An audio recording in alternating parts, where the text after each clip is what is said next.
I got the idea to start Amazon 16 years ago. I just turned 30 years old, and I'd been married for a year. I told my wife, Mackenzie, that I wanted to quit my job and go do this crazy thing. Mackenzie told me I should go for it. I didn't think I'd regret trying and failing. And I suspected I would always be haunted by a decision to not try at all. Tomorrow, in a very real sense, your life, the life you author from scratch on your own, begins. How will you use your gifts? What choices will you make?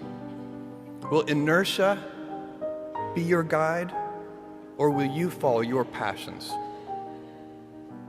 Will you follow dogma, or will you be original?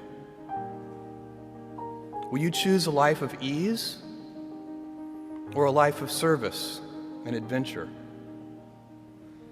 Will you wilt under criticism, or will you follow your convictions? Will you bluff it out when you're wrong, or will you apologize? Will you guard your heart against rejection, or will you act when you fall in love? Will you play it safe, or will you be a little bit swashbuckling? When it's tough, will you give up, or will you be relentless? Will you be a cynic, or will you be a builder? Will you be clever at the expense of others, or will you be kind? When you are 80 years old, and in a quiet moment of reflection, narrating for only yourself the most personal version of your life story, the telling that will be most compact and meaningful will be the series of choices you have made. In the end, we are our choices. Build yourself a great story.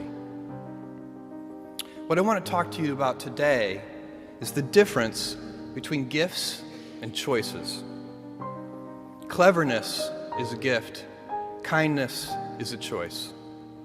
Gifts are easy. They're given after all. Choices can be hard.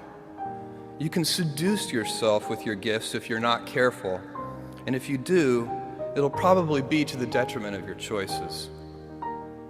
Jules Verne, Mark Twain, Galileo, Newton, all the curious from the ages would have wanted to be alive, most of all, right now. As a civilization, we will have so many gifts, just as you as individuals have so many individual gifts as you sit before me. How will you use these gifts? And will you take pride in your gifts or pride in your choices? I got the idea to start Amazon 16 years ago. I came across the fact that web usage was growing at 2,300% per year, and I'd never seen or heard of anything that grew that fast. And the idea of building an online bookstore with millions of titles, something that simply couldn't exist in the physical world, was very exciting to me. I just turned 30 years old, and I'd been married for a year. I told my wife, Mackenzie, that I wanted to quit my job and go do this crazy thing that probably wouldn't work, since most startups don't, and I wasn't sure what would happen after that. Mackenzie told me I should go for it. I'd always wanted to be an inventor, and she wanted me to follow my passion. I didn't think I'd regret trying and failing, and I suspected I would always be haunted by a decision to not try at all. After much consideration, I took the less safe path to follow my passion, and I'm proud of that choice. Thank you and good luck.